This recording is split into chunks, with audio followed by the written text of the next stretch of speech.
What's good, Melanin Warriorz? Did you know while Harriet Tubman was doing her thing in America, another amazing melanin queen was doing the same for our highly melanated brothers and sisters? We're diving into the story of a real-life warrior, Queen Nanny of the Maroons. Let's get it, man. Let's go.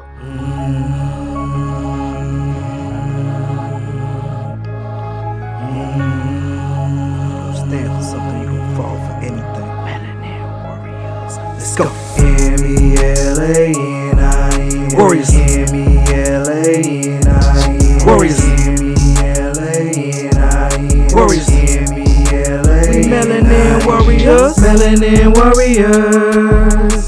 I shade all my kings and queens. Melanin Warriorz. Either you stand for something or fall for anything. Now, when we talk about resistance against slavery, we hear a lot about the Underground Railroad, Nat Turner, Toussaint Louverture, and I've covered both of those gentlemen. But Queen Nanny?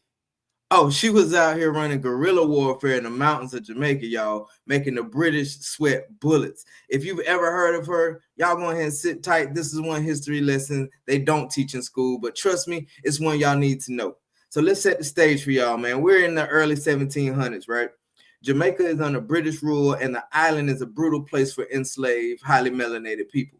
But not everyone is accepting that life. Some escape, head into the mountains, and form their own independent communities. These groups are called the Maroons, and they weren't just surviving, they were thriving. And leading the charge for the Maroons, guys, was none other than Queen Nanny. Born in Ghana, West Africa area, she was brought to Jamaica as part of the transatlantic slave trade. But she wasn't about to live her life in chains. Instead, she escaped and became the leader of the Windward Maroons, which we'll cover at a later date. They were a fierce community of freedom fighters in the Blue Mountains.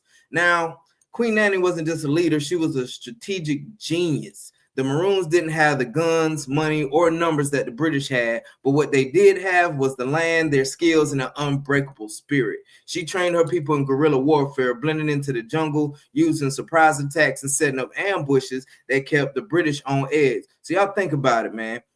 These were formerly enslaved people, outsmarting one of the most powerful armies in the world. They used camouflage, booby traps, and even psychological warfare, making British soldiers believe they had supernatural powers. Maybe we do.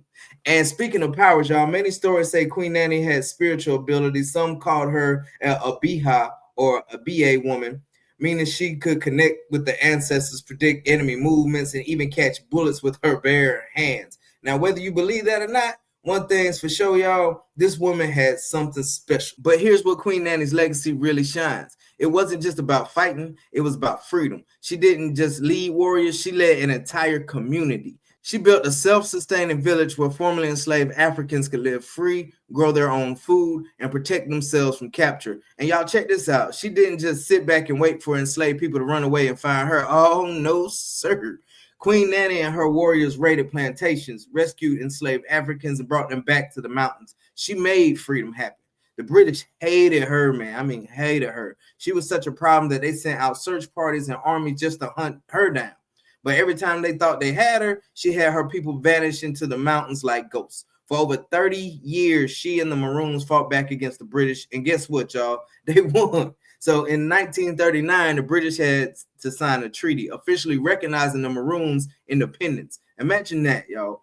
Enslaved people escaping, fighting back, and forcing the most powerful empire on earth at the time to back down. Now, that's some next level revolutionary stuff right there. So the real question is, so why don't we hear about, Queen Nanny until, I brought her out? Well, we already know why, because they don't want us to know about the highly melanated leaders who actually won. But in Jamaica, her name is legendary. She's one of the only 7 national heroes, and her face is on the $500 Jamaican bill, also called a nanny. And that speaks volumes, man, because, I think it was when Trump's first election, when he won the first time or whatever, they were talking about putting Harriet Tubman on a $20 bill, to say, here, highly melanated people, get these breadcrumbs. But in Jamaica, where they truly honor our people, man, they put her on a $500 bill, man, called a nanny. Shout out to Jamaica. Her story is one of resistance, power, and self-liberation. She showed us that highly melanated people didn't just accept slavery. We fought, we strategized, and built our own future. So next time someone tells you our history starts with slavery, tell them about Queen Nanny. Tell them about a woman who didn't just escape, she freed others, and she built the nation. She beat an empire. Well, unfortunately, guys, that's going to be pretty much it for, my story of Queen Nanny, man. I hope you guys enjoyed it. Hope you guys learned something. If there's anybody out there that knows more, please put something in the comments, man. And y'all always remember to like, subscribe, share the Melanin Warriorz Podcast, because they trying to erase our history, man, and we won't let them. Hotep my people. I shake. Let's go. M-E-L-A-N-I-N Warriors. M-E-L-A-N-I-N Warriors. M-E-L-A-N-I-N Warriors. M-E-L-A-N-I-N Melanin Warriors. Melanin Warriors. I shade all my kings and queens. Melanin Warriors. Either you stand for something or fall for anything.